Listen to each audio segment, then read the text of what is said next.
ಬೆಂಗಳೂರು ನಗರದ ಕಗ್ಗದಾಸಪುರದಲ್ಲಿ ಬೀದಿ ನಾಯಿಗಳ ಮೇಲಿನ ಅಮಾನವೀಯ ವರ್ತನೆ ಆರೋಪ ಪ್ರಕರಣವು ಸಾರ್ವಜನಿಕ ಆಕ್ರೋಶಕ್ಕೆ ಕಾರಣವಾಗಿದೆ. ಡಿಆರ್ಡಿಒ ಸಂಕೀರ್ಣದಲ್ಲಿ ನಾಯಿಗಳನ್ನ ಚೀಲಗಳಲ್ಲಿ ಕಟ್ಟಿ ಸಾಗಿಸಲಾಗಿದೆ ಎಂಬ ಆರೋಪ ಕೇಳಿಬಂದಿದ್ದು, ಈ ಘಟನೆಗೆ ತೀವ್ರ ವಿರೋಧ ವ್ಯಕ್ತವಾಗಿದೆ. ಈ ಘಟನೆಯ ಬೆನ್ನಲ್ಲೇ ಏಪ್ರಿಲ್ 11ರಂದು ಫ್ರೀಡಂ ಪಾರ್ಕ್ನಲ್ಲಿ ಶ್ವಾನ ಪ್ರಿಯರು ಮತ್ತು ಪ್ರಾಣಿ ಹಿತಾಸಕ್ತರು ಪ್ರತಿಭಟನೆ ನಡೆಸಿದ್ರು. ಈ ಹೋರಾಟದಲ್ಲಿ ನಟಿ ರಮ್ಯಾ ಭಾಗವಹಿಸಿ ತಮ್ಮ ಆಕ್ರೋಶವನ್ನ ವ್ಯಕ್ತಪಡಿಸಿದ್ರು.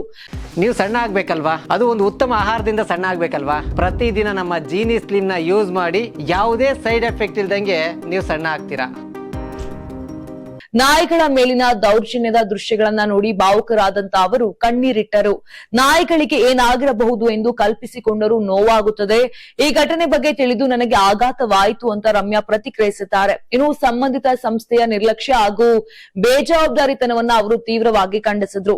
ಇನ್ನು ನಾಪತ್ತೆಯಾಗಿರುವ ಸುಮಾರು 20ಕ್ಕೂ ಹೆಚ್ಚು ನಾಯಿಗಳನ್ನ ಸುರಕ್ಷಿತವಾಗಿ ಹಾಜರುಪಡಿಸುವಂತೆ ಆಗ್ರಹಿಸಿದಂತ ಅವರು, ಅದಾಗದಿದ್ದರೆ ಈ ಕೃತ್ಯಕ್ಕೆ ಕಾರಣರಾದವರ ವಿರುದ್ಧ ಕಠಿಣ ಕ್ರಮ ಕೈಗೊಳ್ಳಬೇಕು ಎಂದು ಒತ್ತಾಯಿಸಿದ್ರು. ಅನಿಮಲ್ ಬರ್ತ್ ಕಂಟ್ರೋಲ್ ನಿಯಮಗಳನ್ನ ಕಟ್ಟುನಿಟ್ಟಾಗಿ ಜಾರಿಗೊಳಿಸುವಂತೆ ಕೂಡ ಆಗ್ರಹ ಕೇಳಿಬಂದಿದೆ.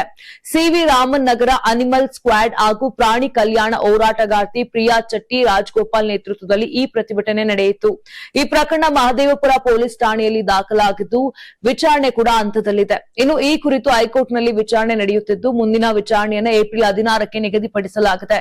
ಪ್ರಾಣಿಗಳ ರಕ್ಷಣೆಗೆ ಸಂಬಂಧಪಟ್ಟಂತೆ ರಮ್ಯಾ ಅವರು ಹಿಂದೆಯೂ ಧ್ವನಿ ಎತ್ತಿದ್ದು, ಸಾಮಾಜಿಕ ಜಾಲತಾಣಗಳಲ್ಲಿಯೂ ಇಂತಹ ಕೃತ್ಯಗಳನ್ನು ನಿರಂತರವಾಗಿ ಖಂಡಿಸುತ್ತಾ ಬಂದಿದ್ದಾರೆ.